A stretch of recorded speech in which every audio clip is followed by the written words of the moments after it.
InnoGames announced its plans to venture into a new business model of acquiring free-to-play mobile games in its early stages and helping devs improve and market their games under the InnoGames portfolio.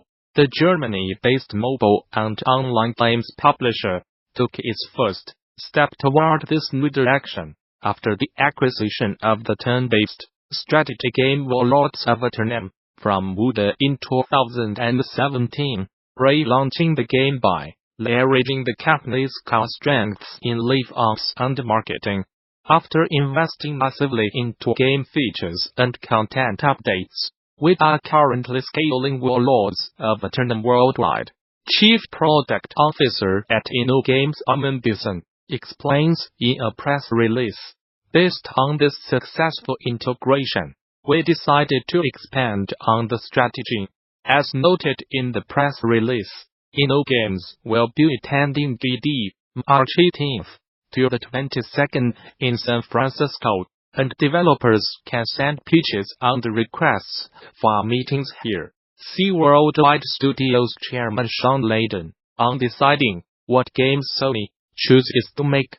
Sony has created a name for itself with PlayStation exclusive titles, having continued success this past year with games like God of War and Marvel's Spider-Man. With upcoming exclusives like The Last of Us Part 2 and Ghosts of Tsushima looming on the horizon, it's important for the studios owned by Sony to understand what attracts players to the console. In a recent interview with CNET SIE Worldwide Studios Chairman and former SIE President and CEO Shawn Layden discusses Sony's future regarding acquiring studios as it looks to expand the types of games it produces. I think we have done a lot over the last 3 or 4 years to get us to a place right now where we are building fewer games per year than ever before. But we are spending more time, more energy, certainly more money, on making them. Layden says, the formula has worked in Sony's favor. So far, we are striking on all the builds that we want to, and we are getting both critical and commercial acclaim. He adds, I have looked at some opportunities in the past. It's an opportunity to look for the ones that are the best cultural fit.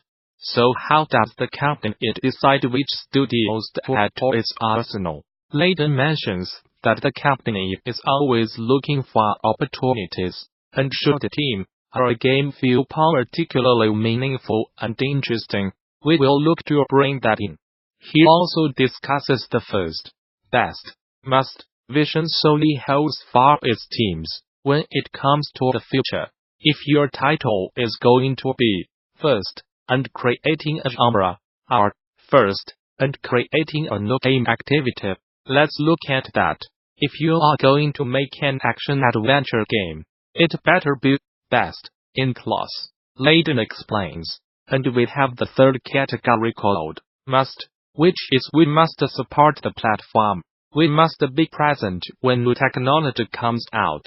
Be sure to check out the entire interview over at CNET, where Layden provides some more insight into certain business decisions made by Sony, like choosing to skip E3 this year. At DICE Summit 2019, Shawn Layden, chairman at Sony Interactive Entertainment Worldwide Studios, offered a brief survey of PlayStation's past, present, and future, and touted a qualitative above all approach to shipping video games.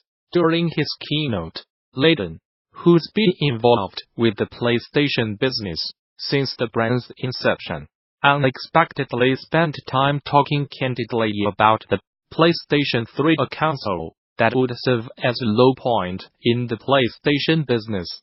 PS3 was a stark moment of hubris, our Icarus moment, he said.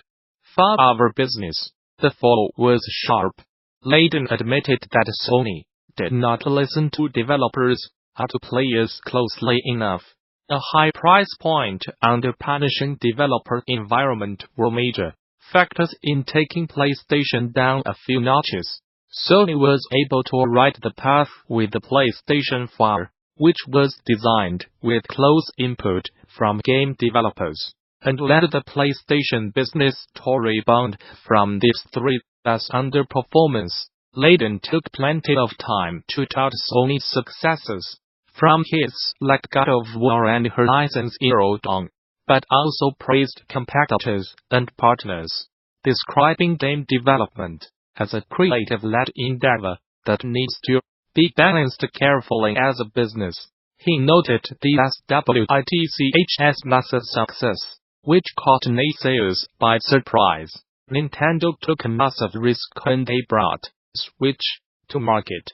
As I have said before, never underestimate Nintendo, he said. Layden took time to praise Microsoft and its innovative adaptive controller, which is designed for players with limited mobility. He hinted that Sony needs to also broaden the tent and make games accessible to everyone, and that Sony should lead from the front in terms of expanding its market beyond non-traditional audiences. This is important work, he said. Regarding accessibility and games, Layden said, our industry is at an inflection point.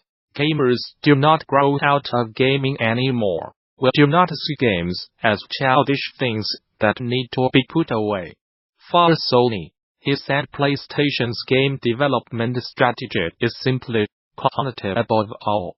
He reiterated his sentiments from a recent interview that Sony will continue to release fewer games than in the past, but they plan on making sure those games are a success. He also said development of new intellectual properties is necessary, even if extremely difficult, as it takes more time.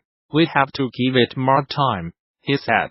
Valve's third annual Steam Awards will stream daily today, with PlayerUnknown's Battlegrounds taking home the award a 2018 Game of the Year.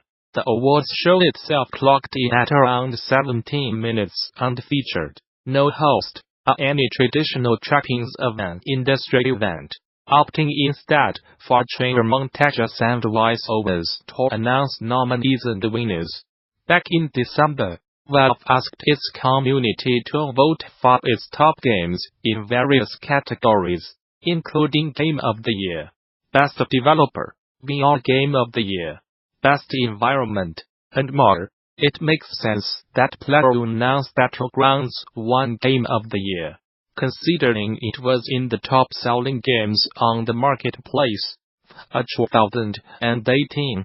The full list of winners are down below. Hi, I am Toby and I am the lead on the user interface redesign for Sunless Skies.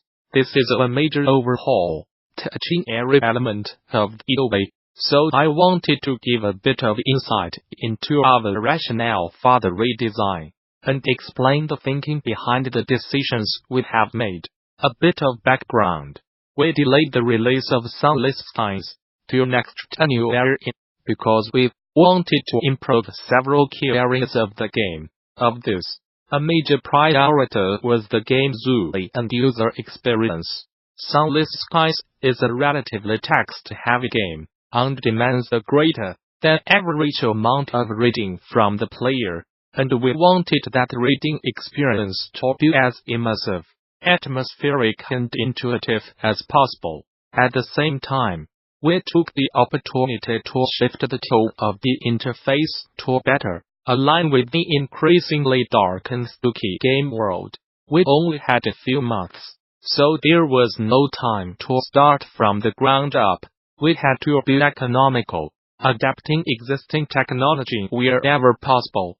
Pictured the previous Sony design dating from our early access launch in September 2017. Identifying problems. We began with an analysis of our existing UI. Having chosen the areas we wanted to focus on, we had to quickly produce wireframes. Adobe XD was useful for this, and problem solve on the go during implementation. One of the primary issues we identified was less than ideal reading experience. This was due to a few factors, among which the most significant was the off-center positioning of the reading panel. This was an aspect of the old design, a panel-based system, which allowed users to open any combination of two interfaces in a left-right configuration. The intention was to allow the player to review their inventories, whilst simultaneously interacting with story content, allowing simultaneous comparison of different inventories, and so on.